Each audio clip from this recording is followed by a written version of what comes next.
What's good, YouTube? It's your boy, Only One KDB, and I'm back with another video. On today's video, bro, we got how Off the Wall saved Michael Jackson's career. Nigga, no it didn't. It ain't saved his career. It kickstarted his soon-to-be solo career. So nah, bro, it ain't saved his career, bro. But we finna get into this video, bro. If y'all new to the channel, bro, make sure y'all like, share, and subscribe. Now, if you've been living under the rock for the past, goddamn.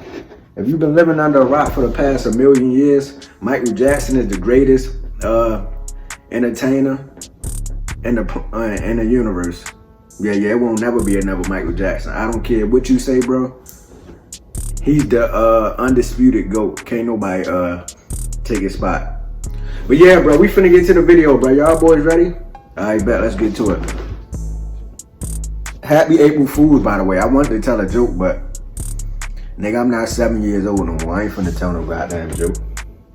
The year was 1979, and with the 80s around the corner, Michael Jackson decided to reintroduce himself as one of music's most important stars. Yes, sir.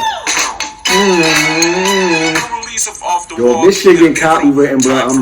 I'm deleting was YouTube. dying out, hip-hop was just around the corner, some artists started experimenting with music videos, and there was just an overall shift happening in music. A shift that Off the Wall greatly encapsulates. It was a forward-thinking album that previewed the takeover that Michael Jackson was going to have in the 1980s. And if you ask me, this is the album that truly made Michael Jackson a star. And to truly understand what I mean by that, we need to go all the way back to the beginning.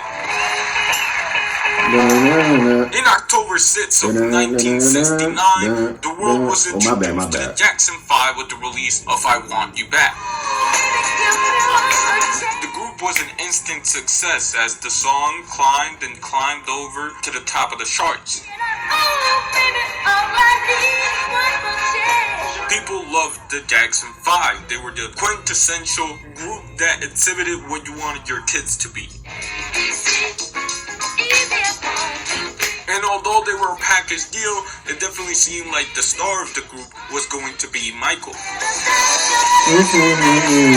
Even at the young age of 11, bro, I'm so goddamn mad, bro. I wasn't alive. For all y'all that was alive to witness this greatness, bro. Y'all got to witness greatness, bro. I'm mad as shit I wasn't alive during these goddamn times.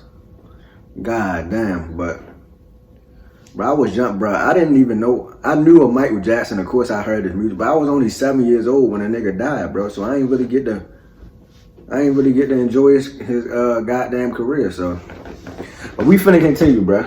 General audience with his personality, singing abilities, and even some dancing. On top of I Want You Back going to number 1, the group's following 3 singles would also do the same thing. The Jackson 5 were as PG as PG gets, with cartoons, board games, and songs about the most innocent things. And they look pretty cool too, so it was kind of hard to hate these guys. They had released a total of 5 albums in 3 years, including one of the better Christmas albums, by the way. And overall, all of the albums were relatively successful. Things were initially looking bright for the group. But no offense, bro, Michael Jackson and the Jackson 5, them boys was talented.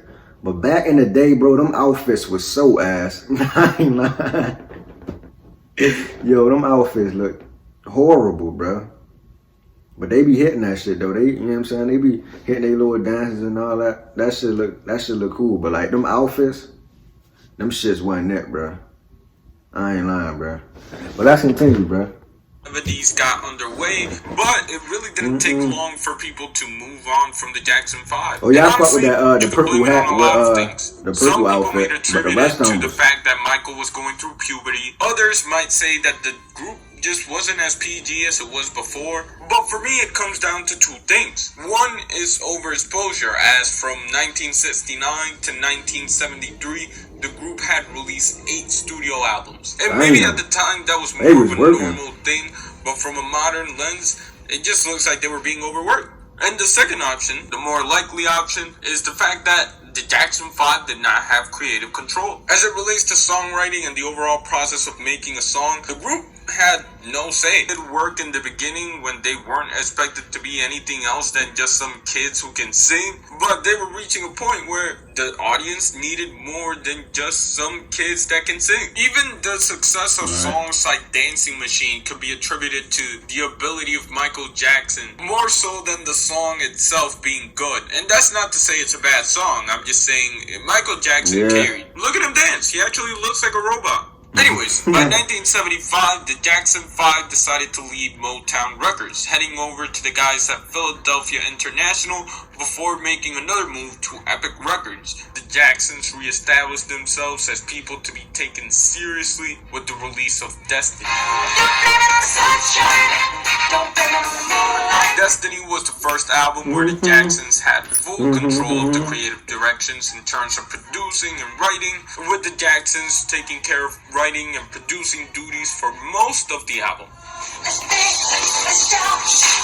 And you know what? I think it worked. I mean, not only did I think it worked, most people did as well. And I'm pretty sure the Jacksons were eager to show people that they had a lot to offer. Because on the demo for Shake Your Body, you hear Jackie say, I want to continue to hear this shit. and although Destiny had re-established the brothers as a group to be taken seriously, it was time for Michael Jackson to re-establish himself as well.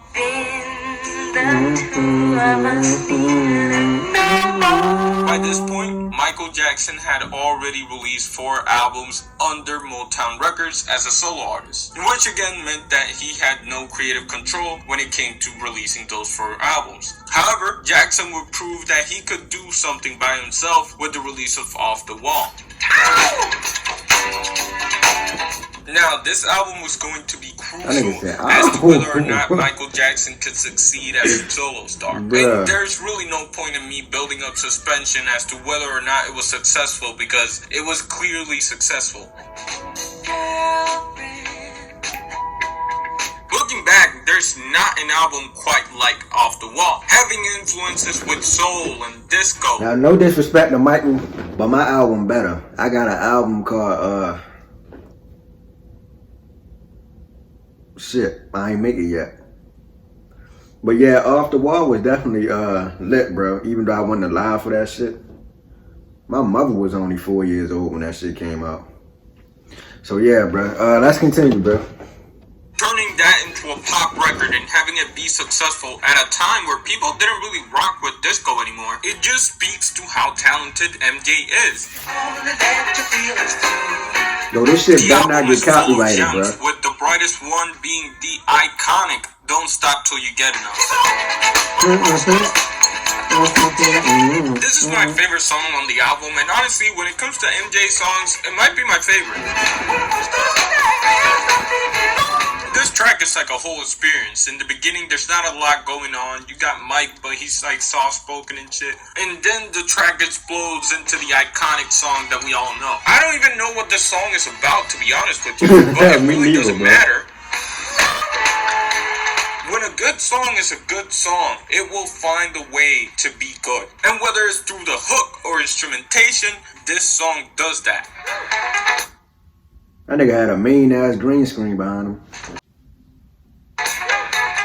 Of course, Michael Jackson does deserve a lot of That nigga credit, but some of the doing that credit shit. can also be given to the producer for the album, Quincy Jones. Quick history lesson on Quincy Jones. Quincy was a legendary Quincy Jones was the producer GOAT, bro. Shout out to Quincy Jones, wherever Ray you at. Charles, Aretha Franklin, among many others. He met Michael Jackson on production for The Wiz, and the rest was history.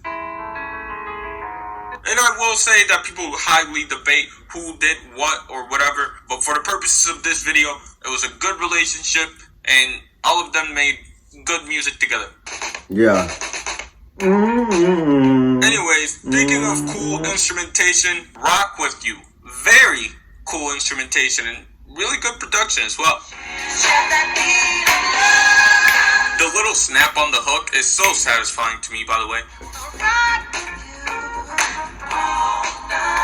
And again, this is another one of those songs that is essentially just a vibe, but it's a good vibe. Nothing I can sing.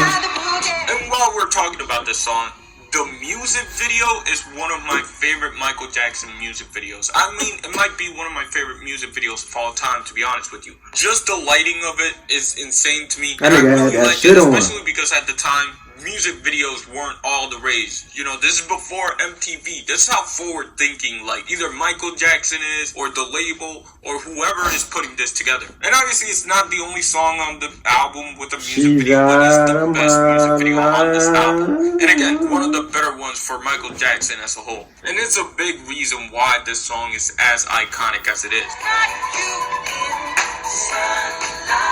But as a whole, the album has a lot of sounds that you don't really get to see in modern music.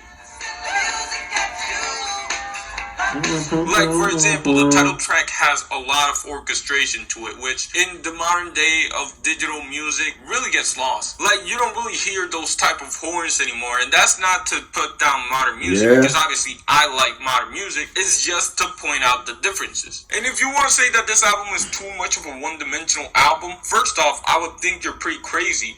But secondly, Michael Jackson also shows off his range a little bit. Although not a big focus on the album, some of these songs on the album really show the emotion that Michael has, or more accurately, the emotion that he's willing to portray. All in all, the story of Michael Jackson was really just beginning with Off the Wall. But without Off the Wall, he doesn't get to Thriller. He doesn't collaborate with Quincy Jones. And overall, I feel like a lot of what made Michael Jackson special would be missing. Because Off the Wall wasn't just a crucial MJ album. It was an album that set the tone for a new generation of music. Anyways, with that being said, shout out to MJ. I guess shout out to J.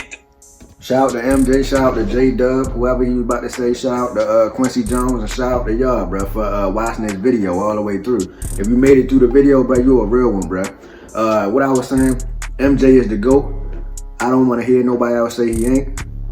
Nobody really say he not the GOAT. But I'm just saying, bro, yeah, bro. But that's going to do it for the video, bro. If y'all enjoyed that video, bro, make sure y'all like, share, and subscribe, and I'm out of here.